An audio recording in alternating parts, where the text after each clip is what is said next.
ఝాన్సీ రెడ్డి గారి పుట్టినరోజు సందర్భంగా చాలా మంది విద్యార్థులకైతే చేయూతగా అండగా నిలుస్తూ ఇక్కడ చాలా మంది విద్యార్థులకు చెక్కులు పంపిణీ చేయడం జరిగింది. ఇక్కడ ఉన్నటువంటి విద్యార్థులు ఎవరైతే చెక్కులు తీసుకున్నారో వారితో మాట్లాడే ప్రయత్నం చేస్తారు. హాయ్ రా, నీ పేరు? రమ్యశ్రీ. ఏం చదువుతున్నావు? B pharmacy second year. Okay, అంటే ఎట్లా అనిపిస్తుంది? అంటే చాలా మంది మాటలు చెప్తారు కానీ చేతుల్లో ఉండదు. మీకు ఇవాళ హెల్ప్ చేస్తున్నారు, మీరు చదువుకోవడానికి చాలా చేయూతుంది, ఎట్లా అనిపిస్తుంది? మాది చిట్యాల విలేజ్. మాకు ఝాన్సీ రెడ్డి గారు ఫైనాన్షియల్గా చాలా సహాయం చేశారు. ఆమె మంచి సహాయం చేసినందుకు 14,000 ఇచ్చారు. 14,000తో నేను ఆ ఆశయం నెరవేర్చుకుంటాను. 14 ఇప్పుడు ఆమె మాకు అందరూ మాట ఇచ్చి వదిలేస్తారు కానీ ఝాన్సీ రెడ్డి గారు ప్రూవ్ చేసుకున్నారు. అంటే ఎట్లా మీరు వచ్చి ఇట్లా నేను చదువుకోవాలనుకుంటున్నానని చెప్పేసి అడిగారా వాళ్ళని, లేకపోతే వాళ్ళే తెలుసుకొని వచ్చారా? మీ దగ్గర తెలుసుకొని వచ్చారు. అక్కడ ఉన్నటువంటి లోకల్ వాళ్ళతో తెలుసుకొని మీ దగ్గరికి వచ్చారు. ఆర్థికంగా మాకు సహాయపడతారు. ఎట్లా అనిపిస్తుంది మీకు? అంటే వాళ్ళతో మాట్లాడినప్పుడు, అంటే ఒక ఎమ్మెల్యే, ఒక టీపీసీసీ ఉపాధ్యక్షురాలుగా ఉన్నారా, లేకపోతే కామన్గా అనిపించిందా? ఎట్లా మనలాగానే మనతో కలిసిపోయారు, బాగా మాట్లాడారు. ఓకే, ఫైనాన్షియల్ చాలా హెల్ప్. మీ నాన్నగారా? ఓకే అన్న, చెప్పండి అన్న, ఎట్లా అనిపిస్తుంది? మాకు చాలా మంచిగానే ఉంది. మేడం గారు మాకు ఆర్థికంగా కొంతవరకు సాయం చేశారు, తృప్తిగా అనిపించింది. అంటే ఈ రోజుల్లో పాలోళ్ళు మనోళ్ళే మనకి సాయం చేయట్లేదు కదా, మన పిల్లల్ని చదివించడానికి అట్లా హెల్ప్ చేసినప్పుడు ఎట్లుంది? మొత్తం మా ఫ్రెండ్సే ఉన్నారు కదా, మేడంతో మాట్లాడించి ఇట్లా సంగతం చెప్తే మా పాపకు మా ఊళ్ళో ఒక ముగ్గురు పాక శ్రీనివాసు, మల్లేసు, దాసరి శ్రీనివాసు ముగ్గురు మేడంతో మాట్లాడి హెల్ప్ చేశారు. ఇక్కడ చెక్ అందుకున్నటువంటి పిల్లలతో పాటు వాళ్ళ పేరెంట్స్ కూడా ఉన్నారు, వాళ్ళతో మాట్లాడదాం. అన్న చెప్పండి అన్న, మీ పిల్లలకి సాయం చేస్తున్నారు, మీకు ఎట్లా అనిపిస్తుంది? అంటే ఇక్కడ అభివృద్ధి జరగట్లేదు, ప్రజల్ని పట్టించుకుంటలేదు అనే వాళ్ళకి మీరే ఆదర్శం, ఎందుకంటే ఇప్పుడు మిమ్మల్ని చూపిస్తేనే వాళ్ళకి కదా తెలిసేది. Pay back to the society. Doctor Rajender Reddy గారు గత 30 సంవత్సరాల నుంచి పాలకుర్తికి, స్పెషల్ తొర్రూరుకు 25 సంవత్సరాల కిందమే గవర్నమెంట్ హాస్పిటల్ కట్టించాడు, మా చెర్లపాలెంలో స్కూల్ కట్టించాడు, ఖమ్మంలో కట్టించాడు. అదే ఒక సోషల్ సర్వీస్తో భాగంగా వాళ్ళు రాజకీయంలోకి రావడం. సోషల్ సర్వీస్ చేసిన తర్వాత రాజకీయంకి వస్తే ఇంకా పేద ప్రజలకు ఎక్కువ చేయాలనే ఆలోచనతో రాజకీయంలో జరిగింది. రాజకీయాలకు వచ్చేటువంటి సందర్భంలో పేద విద్యార్థులకు, పేదలకు ఇచ్చినటువంటి మాట ప్రకారం ఎవరైతే మెడిసిన్ కానీ, ఇంజనీరింగ్ కానీ, బీ ఫార్మసీ కానీ అత్యున్నతమైనటువంటి విద్య అభ్యసిస్తున్నటువంటి పేద విద్యార్థులకు ఇచ్చిన మాట ప్రకారం తన బర్త్డే సందర్భంగా, రాజేంద్ర రెడ్డి బర్త్డే సందర్భంగా, మేడం బర్త్డే సందర్భంగా ఎవరికైతే ఎంతెంతో ఒప్పుకున్నారో వాళ్ళందరికీ కూడా కాలేజ్ ఫీజు చెల్లించేటువంటి సందర్భం ఇది. ఈ సందర్భంగా చాలా సంతోషం వ్యక్తపరుస్తున్నాం. ఈ డబ్బుల వలన మా పిల్లలకు, పేద విద్యార్థులకు ఎంతో తోడ్పడుతుంది. ఇప్పుడు ఉదాహరణకు నాకు 1,00,000 రూపాయలు వచ్చింది. ఈ 1,00,000 అనేది నాకు 1 సంవత్సరం దాకా విద్యార్థికి నీకు ఎలాంటి లోటు లేకుంటుంది. అదేవిధంగా నాతో తీసుకున్నటువంటి 18 నుంచి 20 మంది పిల్లలు తీసుకున్న వాళ్ళకు కూడా ఇది ఆర్థికంగా చాలా బలాన్ని చేకూరుస్తుంది. ఇలాంటి సోషల్ సర్వీస్ ఉన్నటువంటి వ్యక్తులు రాజకీయాలకు రావడం, ఎస్పెషల్లీ మన పాలకుర్తి రావడం చాలా సంతోషం. ఈ కార్యక్రమాన్ని ఈ విధంగా కొనసాగించి పేద విద్యార్థులకు, పేద ప్రజలకు సహాయ సహకారాలు అందిస్తారని నేను ఆకాంక్షిస్తున్నాను. అంటే రాజకీయాలు వేరు, సేవ వేరు. ఆయన రాజకీయాల్లోకి వచ్చి కూడా సేవ మర్చిపోలేదంటారా? ఇప్పుడు రాజకీయం అంటే ముందు సేవ చేసిండు, రాజకీయాలకు వస్తే ఇంకెక్కువ ప్రజలు చేరవచ్చు. అదే ఆ ఉద్దేశంతో మేడం గారు రాజకీయాల్లో రావడం. మేడం గారికి టికెట్ రాకుండా కూడా తన కోడలు నిలబెట్టి తన చేయవలసినటువంటి సోషల్ సర్వీసులు ఈరోజు రాష్ట్ర వ్యాప్తంగా ఉన్నటువంటి అన్ని నియోజకవర్గాలు పాలకుర్తి వైపు చూస్తుంది. ఎందుకంటే ఇంతమందికి లక్షలలో వెచ్చించి పేద విద్యార్థులు చదవడం మామూలు విషయం కాదు.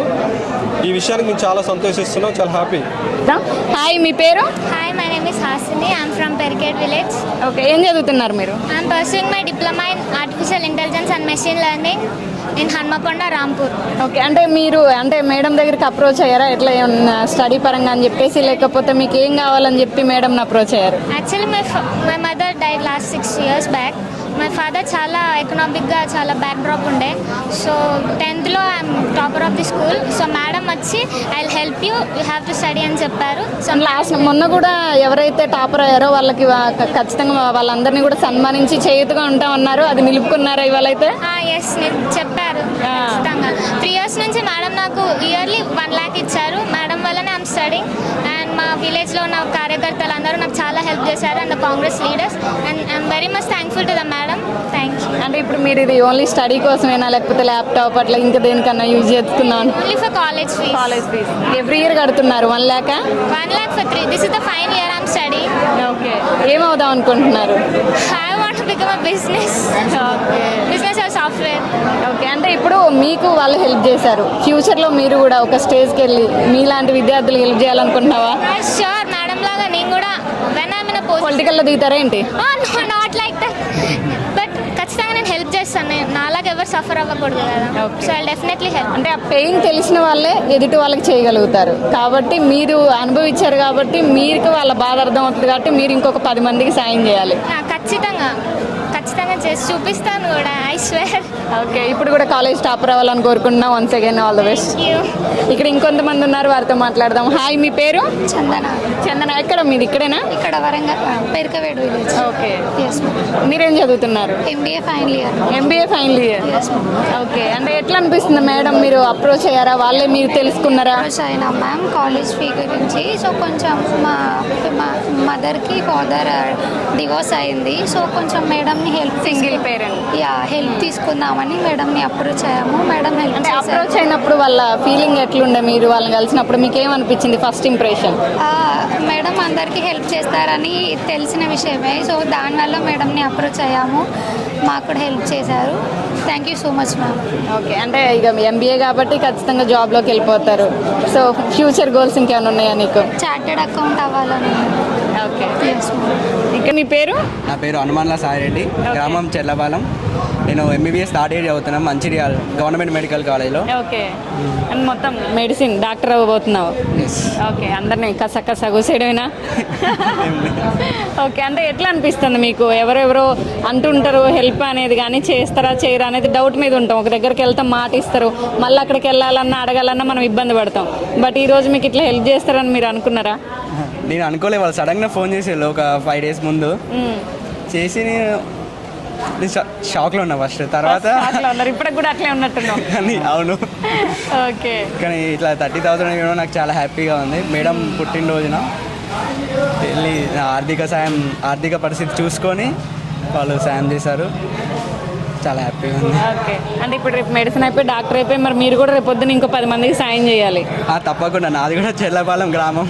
ఓకే, కూడా చేస్తా. అంటే ఆ బ్లడ్ ఉందంటారా ఆ ఊర్లో? ఉంది, తప్పకుండా. ఓకే, పెద్ద అయినా చెప్పండి, ఎట్లా అనిపిస్తుంది? మీ అబ్బాయి డాక్టర్ అయిపోతాడు, మంచిగా చూసుకుంటాడు మిమ్మల్ని. చూసుకోవద్దాం మేడం, ఆయన అయినాక మేము చూసుకోవాలి కదా మేడం. అది ఒకటే ఇబ్బంది ఉన్నది కానీ ఇక మాకు ఆయన వరకు మీ ఆశలు కోరికలన్నీ ఆయన మీదే ఉన్నాయి. అవును మేడం, ఎప్పుడు ఆయనకే ఫోన్ చేసి అడుగుతూ ఉంటాం మేడం. మంచిగా చదువుకో, మార్కులు తెచ్చుకో, మన పేరన్నా నిలబెట్టు, నేను కష్టపడుకుంటానని నిన్ను ఇబ్బంది పడకుండా చదివిద్దా అనే ఆలోచన మీదనే నేను ఉంటానా అని చెప్పేస్తాను మేడం. దానికి ఈ సాయం చేయూతైందంటారు. అవును మేడం, ఎంతో కొంత నయం కదా మేడం. ఇక్కడ మనతో ఇంకొంతమంది ఉన్నారు, వారితో మాట్లాడదాం. అమ్మ చెప్పండి అమ్మా, అంటే చాలా మంది రాజకీయాలు వేరు సేవ వేరు అన్నది మర్చిపోయి రాజకీయ విమర్శలు చేస్తున్నారు, కానీ వాళ్ళు సేవలో ముందుకు వెళ్తూనే ఉన్నారు. మీకు ఇట్లా ఈరోజు సాయం చేశారు, మీకేమనిపిస్తుంది? నాకైతే ముందుగా మేడం గారికి, ఝాన్సీ రెడ్డి మేడం గారికి జన్మదిన శుభాకాంక్షలు. తను అమెరికా నుండి మాలాంటి ఆర్థిక పరిస్థితికి ఉన్న వాళ్ళను ఆదుకోవడానికి రావడం మా అదృష్టంగా భావిస్తున్నాము. మాకు కంటపాలెం విలేజ్ మాది. ఆమె MBBS 10,000 ఇస్తారన్నది, గవర్నమెంట్ సీట్ వచ్చింది. మా పాప పై చదువులకు తను పై చదువులు చదివిస్తామండి. మేము బీద వాళ్ళు అయినా కూడా మేడం సహాయం చేస్తే MD వరకు చదివిస్తాం. మేడం నిండ నూరేళ్ళు చల్లగా ఉండాలని నేను కోరుకుంటున్నా. ఇక మా బాబు కూడా ఉన్నాడు బీటెక్లో, తను కూడా సహాయం చేస్తానంటే ఎంతవరకైనా చదివిస్తాం. ఆ మేడం గారికి ఎప్పుడు చల్లగా ఉండాలని కోరుకుంటున్నాను. అంటే గతంలో ఎప్పుడైనా మీకు ఇట్లా ఎవరైనా హెల్ప్ చేయలేదండి, ఎవరు హెల్ప్ చేయలేదు. ఎట్లా అనిపిస్తుంది? చాలా బాగా అనిపిస్తుంది మాకు. ఓకే అమ్మా, థ్యాంక్ యూ. చూశారు కదా, రాజకీయాల్లోకి రాకముందే అమెరికాలో ఉన్నప్పటి నుంచే ఎంతో మందికి సాయం చేసుకుంటూ వచ్చినటువంటి వ్యక్తులు వీళ్ళు. ఇవాళ కొత్తగా రాజకీయాల్లోకి వచ్చి సేవ చేస్తున్నటువంటి వాళ్ళు కాదు. అలానే రాజకీయాల్లోకి వచ్చినంత మాత్రాన సేవను మర్చిపోము, ఇంకొంచెం ముందుకెళ్ళి ఇంకా ఎక్కువ చేయగలుగుతాం అంటూ అలానే బాధ్యత పెరిగింది. ఇప్పుడు ఉన్నటువంటి నియోజకవర్గంలో ఉన్న ప్రతి ఒక్కరికి సాయం చేయాలన్న ఆలోచన వాళ్ళలో ఇంకా పెరుగుతూ వస్తుందంటూ కూడా చెప్తున్నారు. అలానే ఎంతో మంది పేద విద్యార్థులకు ఈరోజు వాళ్ళు అండగా నిలబడ్డారు. ఇదే విద్యార్థులు రేపు వాళ్ళు చదువుకొని పెద్దది వాళ్ళు కూడా ఒక స్థాయికి వచ్చిన తర్వాత ఇంకొక 10 మందికి సాయపడితే ఇలాంటి వాటికి ఇంకా అర్థం ఉంటుంది. కాబట్టి ఇలాంటి కార్యక్రమాలని ఎంతోమంది ఆదర్శంగా తీసుకోవాలంటూ మనం కూడా కోరుకుందాం. ఇలాంటి మరిన్ని వార్తలు మీ ముందు తీసుకొస్తున్నాం. మీ ఆర్ఎన్ టీవీ కీప్ వాచింగ్.